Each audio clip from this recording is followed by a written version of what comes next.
Hello and welcome to another PGMMV tutorial. Today we're going to go over how to make a parallaxing effect on another scene other than the background layer.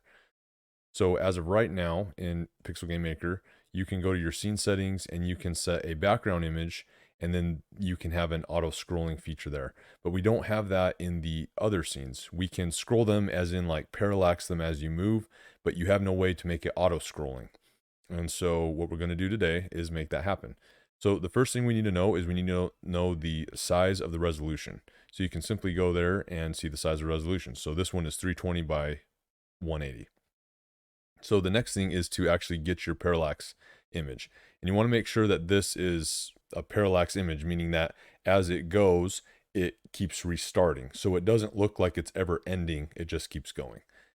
Now, in order to do that, we're going to need a square image of that, and we're going to need it double the highest amount of your resolution, which is usually your width.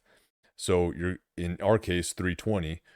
Since we want that to be the one screen, we're going to have to double it to 640. So that image here, which I've already imported right here, is a total of 320 by 320. So it is a perfect square, and the parallaxing is matching accordingly. And we'll understand why here in a second. So now let's make it parallax. Let's make it move. So we're going to go to the animations here. We're going to create a animation. I just named it fog here. And you're going to import the image. And you're going to want to keep it on the top left as far as the origin goes. That way it just makes it easier to place on the screen. And what we're going to do is we're going to interpolate it. Okay, so a linear interpolation, and you're gonna have to play around with the time that you want for here. But we're going to interpolate it to be the screen resolution width size, so that the max one that I told you to use and then double, so the 320 basically. But you're gonna -1, and the reason why is because when you -1, it's going to restart back at 0, 0. Because this is again a looping animation. So because it restarts at 0, that is technically what the -320 would be. So if that makes sense, that otherwise you're going to get just a split second jitter when it goes back to loop. So you do just -1 of the, or in this case +1 because we're going negative, right? But we just basically want to go. And so when we play like this, we can see that it's just going and going, and it's just making a nice smooth thing. Now we can, for instance, make this go faster. So let's say that I want this to complete in 2 seconds. Oh, well, that's not 2 seconds. Let's just say 1 second. So we can see that it will go 1 second and it will repeat. Now, obviously that's too fast. So we'll go back to, it was 1100, let's just say. And there it goes. And for some reason okay, maybe I just needed to stop it and it'll play again. There we go. So yeah, so that is how you set up the animation. So then obviously you have to create an object with this. And so if we go to our systems scene fog here, it's just a really simple system. We have fog, and then we just got to go to the basic settings and make sure that it is fixed relative to camera position.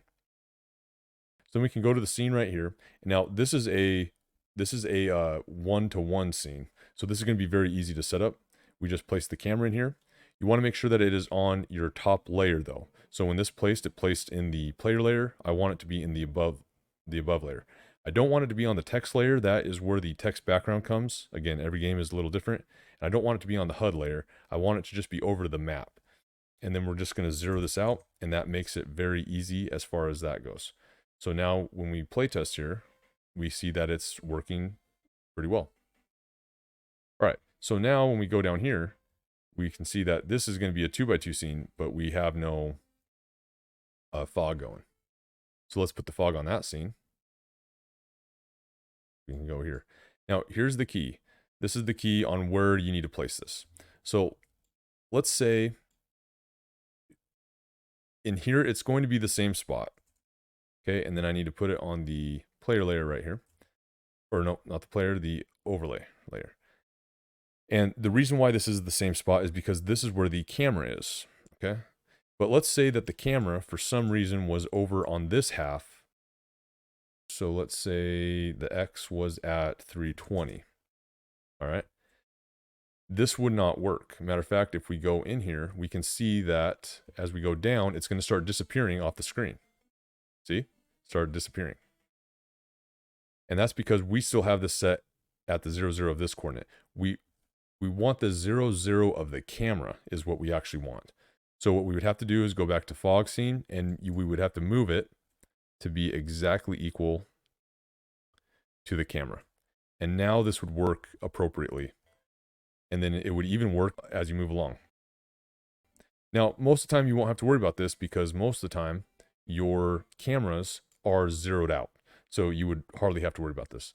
But now let's make this animation go faster so that we can see that this is actually looping correctly and smoothly. Look at that. It's just going smoothly, no real stops. It's just nice and smooth. Looks like a really windy area.